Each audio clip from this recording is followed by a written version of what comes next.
The engine explosion sent smoke through every corridor of the Wandering Star. Rella grabbed the emergency controls with two of her four arms, while her other hands worked the communication panel. Her crew scattered to their stations, faces tight with fear they tried to hide. Hull breach in Sector 9. Her engineers shouted across the deck. "We're losing pressure fast." Rella checked their position and felt her stomach drop. The navigation screen showed exactly what she feared. They were drifting toward Vorith 7, a planet marked in red across every galactic map. The computer automatically displayed the warning she already knew by heart: Vorith 7, Forbidden Zone. Survival class Omega entities present. Land at own risk. Evacuation impossible. Fatality rate 100%. Can we make it past the gravity well? She asked. Her pilot shook his head, tentacles drooping with defeat. Not with this damage. We're going down whether we want to or not. The crew went silent. Everyone knew the stories about Vorith 7. The Razorbacks lived there, massive creatures with armor plating that could stop military-grade weapons. They stood 3 meters tall with claws that could slice through ship metal. Over 2 centuries, 847 people had died trying to explore this world. None had survived more than 6 hours after landing. The ship shuddered as it entered the atmosphere. Rella gripped her chair and watched the barren landscape rise up to meet them. Rocky plains stretched in every direction, dotted with twisted metal from previous crashes. She could see at least 4 other ships that had met their end here. The Wandering Star hit hard. The impact threw everyone forward against their restraints. Metal screamed and tore. Systems sparked and died.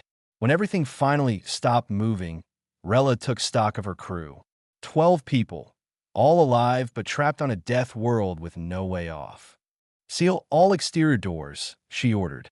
"Send a distress signal on all frequencies. Maybe someone will hear it before the Razorbacks find us." "Captain," her communications officer pointed at the external cameras. "They already know we're here." The screen showed 3 shapes moving across the rocky ground. Each one looked like a walking tank covered in overlapping plates of natural armor. Their heads sat low between massive shoulders. 6 legs carried them forward with surprising speed. Even from inside the ship, Rella could see the intelligence in their eyes as they studied their newest prey. The crew pulled out whatever weapons they had. Energy pistols, maintenance tools, anything that might buy them a few extra minutes. Nobody spoke about survival anymore. They just wanted to die, fighting instead of cowering. The Razorbacks circled the ship, massive claws leaving deep grooves in the ground. One of them tested the hull with its head, and the whole vessel shook. They were looking for weak points, planning their attack like the intelligent hunters they were. "Distress signal sent," the communications officer reported quietly. "Not that anyone will come. This planet is marked off limits for a reason." Rella was about to agree when a new voice crackled through their speakers. "Wandering Star, this is the trading vessel Prairie Rose. We picked up your signal. Are those Razorbacks giving you trouble?" The crew stared at each other in confusion. The voice sounded almost cheerful, like discussing a minor inconvenience instead of certain death. "Prairie Rose, you need to leave immediately," Rella transmitted back. "This planet is survival class Omega. The creatures here cannot be fought or escaped." A laugh came through the speakers. "Survival class? Is that what you call them? Hang tight, we'll have you out in a bit." A small ship descended through the clouds, much smaller than the Wandering Star. It looked like a civilian cargo hauler, nothing military about it all. The vessel landed 50 meters away, and 2 figures stepped out wearing simple environment suits.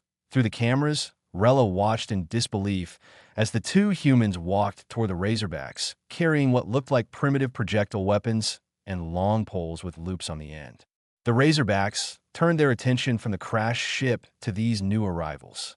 "Those humans are insane," her pilot whispered. "They're going to be torn apart." But the humans didn't run. They didn't even look scared. The larger one, a male, circled to the left while his partner, a female, moved right. They were flanking the creatures like experienced hunters tracking dangerous game. Point 1 Razorback charged at the male. Instead of firing wildly, He waited until the last moment and rolled to the side. His partner fired 3 quick shots at the joint where the creature's front leg met its body. The razorback stumbled, and the male human drove his pole into a gap in the armor plating near its neck. The fight lasted less than 20 minutes. The humans moved with practiced coordination, targeting weak points that Rella didn't even know existed. They used the razorback's own aggression against them, letting the creatures exhaust themselves with failed charges. When it ended, one razorback lay dead while the other 2 retreated into the rocky hills. The humans stood over their kill, examining it with what looked like professional interest. The male human opened a communication channel. "You folks all right in there? Sorry about the wait. These big ones take a minute to process. By the way, you happen to have cold storage on your ship? This meat spoils quick if you don't preserve it right." Rella found her voice after several tries. "You killed a survival class Omega entity. For food. Survival class." The human sounded genuinely puzzled. "That's a weird name for them. We just call them razorbacks. They taste similar to lobster back home, but with a tougher texture. Makes great stew, though. I'm Danny, and that's Ruth. We're ingredient hunters." "Ingredient hunters?" "Yeah. We harvest exotic proteins from frontier worlds. This is actually our 3rd run to Vorith, 7 this month. The razorbacks here are prime specimens." He paused. "You never tried one?" Through the camera, Rella watched Ruth begin field dressing the massive creature with efficient knife work. The woman was humming while she worked. "We're here to rescue you," Ruth called out cheerfully. "But first, help us load this beauty into our cargo hold. Shame to waste good meat." Ruth wiped blood from her knife and grinned at the Tentari crew watching from their broken ship. She had been hunting razorbacks for 6 months now and still got a thrill from the work. These creatures fetched premium prices in the frontier markets, and she understood why. The meat had a unique mineral flavor that came from their armor-heavy biology. "You can come out now," she called to the ship. "The other 2 won't come back for a while." Razorbacks are smart. They know when they're outmatched. The airlock opened slowly. Rella emerged first, followed by her crew. They all stared at the dead creature with expressions Ruth had seen before. Shock mixed with disbelief. Most species in the galaxy treated survival-class entities like natural disasters, something to flee from rather than confront. Danny was already working on the harvest, cutting through the tough hide with practiced movements. "The trick is understanding their biology," he explained to the watching aliens. "See these plates? They overlap from front to back. Means they're protected against forward attacks, but vulnerable from the sides and rear. Evolution made them perfect for charging prey." "But how did you know where to strike?" Rella asked, moving closer despite her obvious fear of the corpse. "Same way you'd hunt anything dangerous back on Earth," Ruth said. "You watch, you learn, you test. First time we came here, we spent 2 days just observing them. Saw how they moved, how they fought each other, where they groomed themselves. Animals always groom their vulnerable spots." Danny pointed to the joint where he'd placed his kill shot. "This area here gets parasites. We watched them scratch at it with their back claws. Figured if they needed to protect it that badly, it was worth targeting." Ruth began explaining their process while she worked. Every razorback had thick armor, but that armor needed flexibility at the joints. Those gaps were small, maybe 5 centimeters wide, but large enough for a well-placed blade or bullet. The creatures also had poor peripheral vision due to their heavy skull plating. A hunter could exploit that blind spot with proper positioning. "On Earth, we have creatures just as dangerous," Danny said. "Bears that can crush skulls with one bite. Big cats that hunt in coordinated packs. Ocean predators with thousands of teeth. Humans survive by being smarter, more patient, and better at working together." One of Rella's crew members, a young engineer, stepped forward. "But your weapons are so primitive. Just chemical projectiles and blades. Why not use energy weapons?" "Energy weapons have their place," Ruth admitted. "But they're expensive, need recharging, and can fail. A good rifle and a sharp knife? Those work every time. Plus, pulse weapons tend to cook the meat from the inside. Ruins the flavor and texture." She gestured at her harvesting work. "We're taking the primary muscle groups from the legs and back. That's where the best meat is. The organs will sell to pharmaceutical companies. Razorback liver produces enzymes that the medical industry loves. Nothing goes to waste. Danny stood and stretched his back. The hard part isn't killing them. It's doing it efficiently. We could blow them up with explosives, sure, but then we destroy the product. Professional hunting means clean kills and careful processing. Rella watched them work with growing fascination. You said this is your third trip here this month. There are more of you doing this. Hundreds, Ruth said. Maybe thousands by now. Humans have been spreading through the frontier systems for about a year. Wherever we find dangerous wildlife, we find opportunity. There's a whole network of ingredient hunters, all sharing information about different worlds and their local predators. The galaxy calls them survival-class entities, Rella said quietly. Species so dangerous that entire planets are declared off-limits. Danny laughed. We noticed that.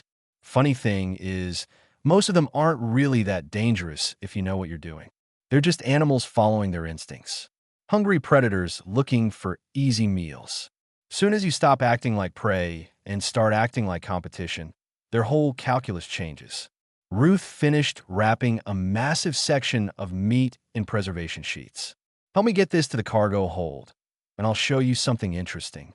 They loaded the harvest onto a small transport sled. Inside, the prairie rose. Ruth brought up her personal database on a portable screen. The display showed dozens of creatures, each one labeled with a galactic designation and a human name. Void scales from Terminus. 4, she said, scrolling through images. Galactic Council says they're extinction-level threats. We call them expensive steaks. Thorn wings from the Scatterbelt. You say they're unsurvivable swarm predators. We harvest their eggs for breakfast dishes.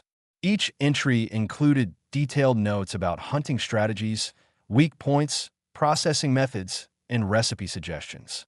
Ruth had been collecting this information from other hunters, building a comprehensive guide to frontier cuisine. This is insane, Rella breathed. You're hunting your way through the galactic danger list like it's a shopping catalog. Pretty much, Danny agreed. Though we're careful about it. Sustainable harvesting only. We don't want to wipe out species or destroy ecosystems. These creatures have value alive, and we want to keep it that way. He pulled up a different file showing population tracking data. We monitor the Razorback numbers here on Vorith 7. Right now, there are approximately 200 adults. We take maybe one per week, which is less than their natural mortality rate. The population stays stable, we get our product, and the species continues thriving. Ruth closed the database. The way we see it, the galaxy's been avoiding these worlds out of fear. But fear doesn't feed anyone or build economies. Understanding does. Respect does. We respect these creatures enough to learn everything about them before we hunt them. And then you eat them, Rella said. And then we eat them. Ruth confirmed with a smile. With proper seasoning and a good wine pairing. You folks should join us for dinner once we get you back to civilization. I'll make an excellent Razorback stew. Danny started the ship's engines. Fair warning, though. Some people can't get past the idea of eating something that almost killed them. Psychological thing. But trust me, once you try it, you'll understand why we go through all this trouble. The Prairie Rose lifted off, carrying its cargo of rescued aliens and harvested predator. Below them, Vorith 7 remained marked as forbidden territory on every official map. But Ruth knew that designation wouldn't last much longer. Humans had a way of turning forbidden into farmable. Vok had taught survival courses for 40 years.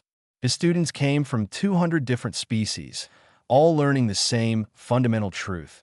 When you encounter a survival-class entity, you run. Detection meant evacuation. Hesitation meant death. This principle had saved countless lives across the galaxy. Then the reports started coming in. Ships returning from forbidden zones. Cargo manifests listing meat from creatures that shouldn't exist outside of nightmares. Trade stations selling products harvested from worlds marked permanently off-limits. The source was always the same. Humans. Vok stood in his classroom at the Galactic Survival Council headquarters, addressing his current group of students. On the display behind him, video footage played from a security drone. It showed a pack of thornwings, creatures with razor-sharp wings that could slice through metal. Each one was the size of a ground vehicle, and they traveled in groups of 30 or more. Observe their attack pattern, Vok instructed. They dive from above, using their wing edges like blades. No known defense exists against a full swarm assault. The recommended response is immediate retreat before they detect your presence. He switched to another video. This one showed humans approaching a thornwing nesting site. The creatures should have torn them apart instantly. Instead, the humans used smoke devices to calm the swarm, then carefully extracted eggs from the nests while parent thornwings circled overhead without attacking. This should be impossible, Vok said to his silent class. Yet humans do this regularly. They've been harvesting thornwing eggs for 8 months. Not a single fatality reported. A student raised a claw. Perhaps humans have natural immunity to thornwing aggression. No, Vok pulled up biological data. Humans are fragile compared to most species. Thin skin, no natural armor, relatively weak physical strength. By all measurements, they should be ideal prey for these predators. Another video showed humans processing a void scale, a creature whose acidic blood had dissolved 3 military battalions during a failed colonization attempt. The humans wore simple protective gear and worked with careful precision, draining the acid safely and harvesting the meat beneath the scales. I don't understand their methodology, Vok admitted, so I requested permission to visit their homeworld, to observe how they train for this work. 2 weeks later, Vok found himself in a region called Montana on Earth. His guide, a human female named Patricia, led him to a structure called a hunting lodge. Inside, humans of various ages gathered around tables, sharing meals and stories.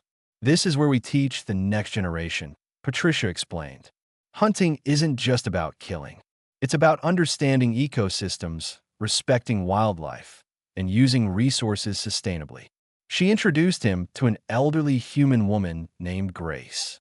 The woman had wrinkled skin and moved slowly, but her eyes were sharp and alert. On the wall behind her hung photographs of her standing next to creatures Vok recognized from Forbidden Zone classifications. Killed your first void scale at 63, Grace said, pointing to one photo. Took me and my grandson 4 days to track it. Beautiful creature. Tasted like spicy chicken. Vok's translator struggled with the comparison. You taught your young to hunt these entities? Taught my grandson to respect nature and understand his place in it, Grace corrected. The dangerous ones just require more respect, more preparation, better planning. She pulled out a worn book filled with handwritten notes. Recipe collections passed down through her family for generations. Each page detailed a different creature, including several that Vok had personally classified as extinction-level threats. See, most predators follow patterns, Grace explained. They hunt when hungry, sleep when full, protect their young, and avoid unnecessary risks. Once you understand those patterns, you can predict behavior. And once you can predict behavior, you can plan around it. Patricia took Vok outside to observe a training session. Young humans, barely adults, practiced tracking techniques in the forest. They moved quietly, reading signs in the dirt and vegetation. An instructor pointed out details about local wildlife, explaining which creatures were dangerous and how to handle encounters safely. We teach them that everything in nature deserves respect, Patricia said. Even the things that can kill you. Especially those things, actually, fear without understanding leads to destruction. Understanding leads to coexistence. But you kill these creatures, Vok protested. You harvest them for food. We do, Patricia agreed. Just like we've done on Earth for millions of years. But we do it sustainably, selectively, and with full awareness of our impact on local populations. Humans learned a long time ago what happens when you overhunt a species. We don't make that mistake anymore. She showed him population management data for various frontier worlds. Humans tracked breeding rates, migration patterns, and ecosystem health. They set strict quotas for harvesting and enforced them rigorously. Some worlds were left completely untouched, preserved as wildlife reserves. The galaxy sees a survival-class entity and thinks it needs to be avoided, Patricia continued. We see an apex predator and think it needs to be understood. There's a big difference in those perspectives. That evening, Vok joined the humans for dinner. Grace had prepared thornwing eggs, served with vegetables and grain. The instructor who had led the forest training served razorback steaks cooked medium rare. Patricia offered him a small portion of void scale, prepared in a spicy sauce. Vok hesitated, then tried the food. The flavors were complex and unlike anything he'd experienced. These were the creatures from his nightmares, the entities he'd taught generations of students to flee from. Now, they were dinner. "How do you teach fearlessness?" he asked finally. "We don't," Grace said. "We teach respect through knowledge. Fear is healthy. It keeps you alert and careful. But irrational fear, based on ignorance, that's what gets people killed. We give our young the information they need to make smart decisions." Patricia nodded. Every creature on the Forbidden Zone lists is there because someone encountered it without understanding and died. But that doesn't make the creature evil or unstoppable. It just makes it dangerous to the unprepared. "Your entire curriculum needs updating," Grace told Vok kindly. "Not saying people should hunt these things. Most species probably shouldn't. But teaching pure avoidance? That leaves people helpless when avoidance isn't an option." Vok left Earth 3 days later with his worldview fundamentally changed. He returned to his classroom and looked at his teaching materials with new eyes. 40 years of instruction based on the principle that some threats cannot be faced. And here were humans facing those exact threats every day, turning them into sustainable resources. He began redesigning his curriculum that same day. Danny stood in the cargo bay of his expanded operation, watching crews load harvested materials onto transport ships. What had started as just him and Ruth 6 months ago had grown into a legitimate business. They now employed 15 humans and had started training interested aliens in their methods. The company was called Frontier Provisions, and it operated on a simple principle: sustainable harvesting of dangerous species for profit. They maintained active operations on 12 worlds, each one previously marked as forbidden territory. Ruth walked over with a datapad, reviewing the week's numbers. "We filled another contract for void scale liver. Medical companies can't get enough of it. Apparently, the enzymes are revolutionary for treating certain genetic conditions." "What's the population status on Terminus 4? Danny asked. Void scales were their most valuable product, which meant they needed to be extra careful about over-harvesting. Holding steady at around 800 adults. We're taking 2 per month, and natural reproduction is keeping pace. The ecological surveys show healthy population distribution across 3 major territories." Danny nodded, satisfied. They had strict rules about harvest limits. Every world they worked had a dedicated monitoring team that tracked population health, breeding success, and ecosystem balance. If numbers started dropping, they reduced operations immediately to a new ship docked at their platform. Out stepped Rella, the Tentari captain they'd rescued from Vorith 3 months ago. She'd recovered from her ordeal and had been visiting regularly, fascinated by their operation. "I brought someone who wants to meet you," Rella said. Behind her came Vok, the survival instructor from the Galactic Council. Danny recognized him from news reports. Vok had been making waves lately, completely overhauling the Council's training curriculum. He was teaching alien species how to understand dangerous creatures rather than just flee from them. "Your operation is impressive," Vok said, looking around the cargo bay. "But I have questions about safety protocols. Surely you've had incidents." 3 injuries in 6 months, Ruth reported honestly. 1 broken arm from a fall during a razorback hunt. 1 chemical burn from improper void scale handling, minor. 1 concussion from equipment malfunction. 0 fatalities. How is that possible? These creatures have killed thousands over the years. Danny led them to a training room where new recruits were studying.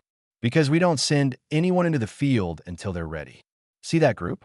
They've been in classroom training for 4 weeks. Learning biology, behavior patterns, ecological systems. They won't touch a real predator for another month." The training program was comprehensive. Students learned anatomy, studied video footage, practiced with simulation equipment. They learned tracking, stalking, and safe harvesting techniques. Most importantly, they learned when to back off and abandon a hunt. Rule number 1, Ruth explained. If you're not confident, don't engage. We lose money on abandoned hunts all the time, but that's better than losing people. Vok watched the students work through a tactical scenario. The simulation showed a thornwing swarm detecting their presence. The correct response was immediate withdrawal using smoke cover and careful retreat to a safe distance. You teach them to run. Vok asked. We teach them to survive, Danny corrected. Sometimes that means running. Sometimes it means hiding. Sometimes it means standing your ground. The skill is knowing which response fits which situation. One of the students raised a hand. What if the thornwings are protecting eggs, and we've already committed to the harvest? Then you've made a mistake in your planning, Ruth said firmly. A good hunter knows the breeding schedule and avoids nesting sites during peak protection periods. If you find yourself in that situation, you abort the mission and try again later. She pulled up data showing their success rate. 73% of our planned harvests get completed. 27% get postponed or canceled due to unfavorable conditions. That's intentional. We'd rather have a lower completion rate than a higher injury rate. Vok examined their medical records, incident reports, and training documentation. Everything was meticulously maintained. The Galactic Council believes humans have some natural advantage. Enhanced reflexes or superior weaponry. Danny laughed.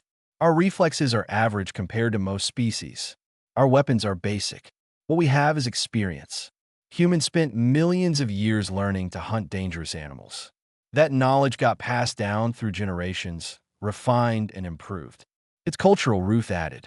We have entire industries built around hunting. Equipment manufacturers, training programs, conservation groups. When humans reached the frontier and found dangerous wildlife, we already had the foundation to deal with it. She showed him their network map. Hundreds of human operations across frontier space, all sharing information through a common database. When one team discovered a new technique or identified a new species, that knowledge spread to everyone else within days. We're also honest about failures, Danny said. Last month, a team on Krill 9 encountered a predator they'd underestimated. They lost equipment and barely escaped. They published a full report about what went wrong, and now everyone knows to be more cautious with that particular species. Vok spent the rest of the day observing operations. He watched experienced hunters prepare for deployment, saw the careful inventory checks and safety briefings. He reviewed footage from successful harvests and learned from videos of failed attempts. I want to propose a partnership, he said finally. The Galactic Council needs to update its approach to survival class entities. Your methods could save lives. We're not really interested in teaching the whole galaxy to hunt, Ruth said carefully. That could lead to overharvesting and ecological damage. Not hunting, Vok clarified. Understanding. Right now, when ships encounter these creatures, crews panic. They make mistakes. If they understood basic behavior patterns and had proper protocols, survival rates would improve even without engaging in harvest operations. Danny considered this. You want us to help develop emergency response training? Exactly. Teach other species how to think like humans when facing danger. Not to hunt necessarily, but to survive through knowledge rather than blind fear. Ruth looked at Danny, who nodded slowly. We could do that, but any training has to emphasize conservation and respect for these species. No encouraging reckless behavior. Agreed, Vok said. I've learned that the human approach isn't about fearlessness. It's about informed caution. That's what I want to teach. They shook hands, forming an unlikely partnership between human hunters and alien educators. The galaxy's most dangerous creatures were about to become a lot less mysterious. The restaurant opened on Gateway Station, one of the busiest trade hubs in the frontier sectors. Ruth had spent 3 months converting a vacant commercial space into what she called the survival menu. The name was Danny's idea, a playful reference to the galactic classification system. The interior was designed to be welcoming but honest. Photographs covered the walls showing the creatures that became their menu items. Each image included information about the species, their habitat, and conservation status. Ruth wanted customers to understand exactly what they were eating and where it came from. Their opening night drew a mixed crowd. curious humans who'd heard about the specialty cuisine, adventurous aliens willing to try something new, a few scientists interested in tasting species they'd only studied from safe distances. Rella arrived early, having become friends with Danny and Ruth over the past months. She brought several colleagues from her shipping company, all of them curious about this unusual venture. The menu was surprisingly simple. 6 main dishes, each featuring a different survival class species. Razorback steaks grilled with herb butter. Thornwing egg omelets with fresh vegetables. Void scale prepared 3 different ways depending on preference. Deep water tentacle in a rich stew. Each dish came with detailed preparation notes and suggested pairings. We keep it straightforward, Ruth explained to the early diners. These ingredients are too special to hide under complicated sauces or excessive seasoning.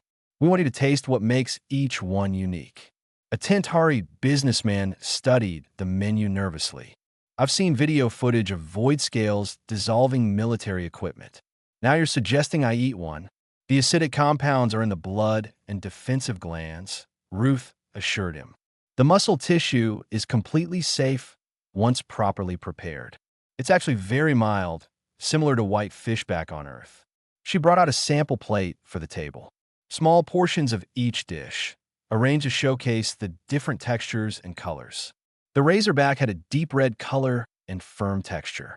The Thornwing egg was pale yellow with a creamy consistency. The Void scale was white and flaky. Rella tried the Razorback first. Her face showed surprise, then pleasure. This is incredible. The flavor is strong, but not overwhelming. Her colleagues followed, each trying different items. Reactions varied from cautious approval to genuine enthusiasm. The Tentari businessman eventually tried the Void scale and immediately ordered a full portion. Throughout the evening, Ruth moved between tables explaining dishes and answering questions. Many customers wanted to know about the hunting process, the conservation efforts, and the sustainability measures. She was happy to discuss all of it. A group of scientists from a research station asked detailed questions about population management. Ruth brought up the tracking data on a display screen, showing current numbers for each species they harvested. We work closely with ecological monitoring teams, she explained. Every world has different carrying capacities and reproduction rates. We adjust our harvest quotas based on real-time data. If a population shows any decline, we stop operations immediately until numbers recover. One scientist, a being with multiple eye stalks, seemed particularly interested. You've essentially created a farming operation for apex predators. Not farming exactly, Ruth corrected. We're not breeding them or controlling their environment. It's more like managed wildlife harvesting. We take only what the ecosystem can sustainably support. Danny emerged from the kitchen carrying a special dish he'd been developing. Deep water tentacle prepared in a style he called braised fusion, combining human cooking techniques with flavor profiles from 3 different alien cuisines. This is experimental, he warned the table of scientists. We're still figuring out the best preparation methods for some species. The dish was received enthusiastically. The scientists discussed the biochemistry of the meat, how the creature's deep ocean biology created unique protein structures. They were tasting something that had been considered untouchable horror just a year ago. As the evening continued, word spread through Gateway Station. More customers arrived, filling the restaurant beyond capacity. Ruth had to start a waiting list. The novelty of eating survival-class species drew people from across the station. Vok arrived late, bringing several members of the Galactic Survival Council. They'd been in meetings all day discussing the new training protocols. Ruth seated them at a prominent table and brought out a special tasting menu. This feels wrong somehow, one council member admitted. I've spent my career teaching people to avoid these creatures. And you were right too, Vok said. Untrained people should avoid them. But understanding them, respecting them, even utilizing them sustainably, that's different from blind fear. He tried the Razorback steak and nodded appreciatively. Fear kept the galaxy safe by keeping us away from danger, but also limited us.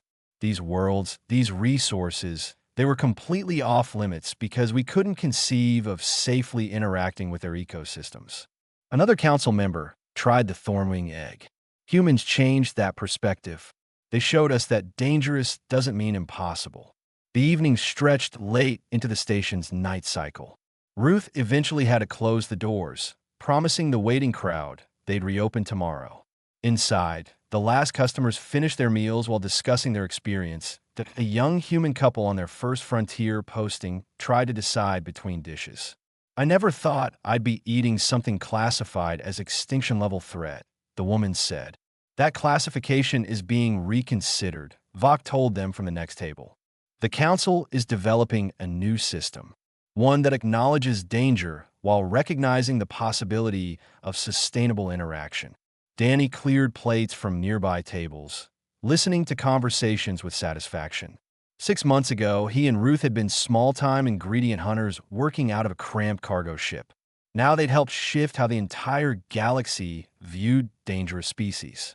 "We're going to need a bigger restaurant," Ruth said, counting the evening's receipts. "Or more restaurants," Danny suggested. "I've had inquiries from 3 other stations about licensing our concept." Rella approached their service counter. "Whatever you're doing, keep doing it. This was the best meal I've had in years. And I finally understand what you meant about respecting these creatures. This whole experience is built on deep knowledge and careful sustainability." Ruth smiled. "That's exactly what we wanted people to understand. These aren't just ingredients. They're remarkable species that deserve respect and protection. We can utilize them, yes, but only if we do it right." The last customers left, and Ruth locked the doors. Their first night had been a success beyond expectations. The survival menu would continue, spreading the message that understanding conquered fear better than avoidance ever could. The alert came through every communication channel simultaneously. A devourer swarm had been detected moving toward the outer colonies, 3 settled systems with a combined population of 4 million. The message was classified Priority Alpha, the highest threat level in galactic emergency protocols. Danny was at the restaurant when the news broke. Every screen in the establishment switched to emergency broadcast showing long-range scanner images. The swarm looked like a dark cloud spreading through space. Millions of individual creatures moving with coordinated purpose. Unlike the species humans have been hunting, devourers were genuinely unstoppable by conventional means. They consumed everything organic in their path, reproducing exponentially as they fed. Entire civilizations had fallen to devourer swarms in the past. The galactic historical records showed 4 extinction events attributed to these creatures. Ruth arrived within minutes, her face grim. "The Galactic Defense Fleet is mobilizing, but they're saying evacuation is the only option. They want to abandon the colonies." "For a million people," Danny said quietly. "Where would they even go?" The question hung in the air. Evacuating that many beings would take weeks, and the swarm would arrive in days. Even if they managed to get everyone off-world, they'd be losing 3 functioning colonies and all the infrastructure that supported them. Danny pulled up everything the galactic database had on devourers. The information was sparse and mostly consisted of warnings. The creatures operated as a hive mind, sharing sensory information across the entire swarm. They adapted quickly to threats, evolving new strategies within hours. Traditional weapons were ineffective because destroying individuals did nothing to slow the overall mass. "This is different from what we've been doing," Ruth said, reading over his shoulder. "Razorbacks, thornwings, void scales, they're all just animals following instincts. These things are more like a natural disaster." "Natural disasters can be predicted," Danny said. "They follow patterns based on physics and probability. If these creatures are biological, they follow patterns too."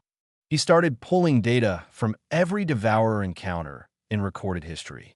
There weren't many. Most civilizations didn't survive long enough to document their experiences properly. But there were fragments, partial records from automated systems, and long-range observations. Ruth saw where he was going. "You think we can predict their movement? Everything moves in patterns. Predators, prey, even swarms. They're heading for the colonies because that's where the organic matter is concentrated. But they must have some kind of search pattern, some way they spread out to cover territory efficiently. They worked through the night, analyzing every scrap of information. By morning, they had a preliminary model of how the swarm moved. The creatures spread in a fan pattern, with scout elements moving ahead of the main mass. When scouts detected food sources, they released chemical signals that drew the swarm toward that location. It's like how ants find food, Ruth said. Chemical trail markers leading back to rich sources. Danny contacted Vok and requested an emergency meeting with the Galactic Defense Fleet Command. His reputation as the human who hunted survival-class species bought him a hearing, though the military commanders were skeptical. "You're suggesting we can redirect the swarm?" Admiral Kess looked doubtful. "Our strategy is to minimize losses through evacuation." "Your strategy is to give up," Danny said bluntly. "I'm suggesting we use their own behavior against them. They follow chemical signals to food sources. What if we create false signals leading them away from the colonies?" He presented his analysis showing the swarm's movement patterns. They're efficient hunters, which means they take the path of least resistance toward the highest concentration of organic matter. We can exploit that. A human fleet captain named Anderson studied the data. "You want to use bait. Lead them into empty space where they'll disperse looking for food that doesn't exist." "Not just empty space," Danny corrected. "We lead them into the Garo Nebula. It's full of organic compounds from stellar formation processes, enough to confuse their scouts and break up their cohesion." The plan was risky and unprecedented. It required synthesizing the chemical signals devourers used for communication, deploying those signals along a carefully planned route, and maintaining the deception long enough to draw the swarm away from populated areas. "We've never tried chemical warfare against devourers," Admiral Kess said. "We don't know if it will work." "You've never tried much of anything except running away," Ruth pointed out. "These creatures follow biological patterns. Biological patterns can be manipulated. The defense fleet had limited options and unlimited desperation. They approved the plan with the understanding that evacuation would continue as a backup. Danny and Ruth worked with chemical synthesis teams to create the lure compounds, while fleet vessels deployed along the planned route. The swarm arrived at the projected coordinates 3 days later. Human ships began releasing the synthesized signals in a pattern designed to mimic a massive organic concentration. For 6 hours, nothing happened. Then the swarm scout elements began shifting trajectory. Danny watched from the command center as the massive cloud of creatures started following the false trail. "It's working. They're tracking the chemical gradient." The process took another 12 hours. The swarm moved gradually, always testing and verifying the signals before committing fully. But eventually, the entire mass diverted from the colonies and headed toward the Garo Nebula. Once inside the nebula's dense organic clouds, the swarm began to disperse as individual elements lost cohesion, searching for food sources that were too scattered to sustain concentrated growth. Admiral Kess watched the dispersal with visible relief.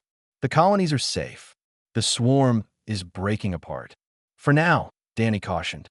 "Devourers will regroup, eventually once they've exhausted the nebula. But you've bought time to develop permanent countermeasures." Vok approached them after the crisis passed. "You did something the galaxy thought impossible. You faced an extinction-level threat, and won through understanding rather than firepower. We just applied the same principles we use for hunting," Ruth said. "Watch the target, learn its patterns, find its weaknesses. Works for razorbacks, works for devourers. The difference is," Danny added, "razorbacks we hunt because they're valuable resources. Devourers we redirect because they're genuine threats. Understanding lets you know which is which." Word of the human solution spread quickly through galactic channels. The species that hunted survival-class entities for food had just saved 4 million lives using similar methodology. The Galactic Council began serious discussions about reclassifying threat levels and developing response protocols based on human approaches. Rella visited the restaurant 2 weeks later. The establishment had become famous, not just for its unusual menu, but for what it represented.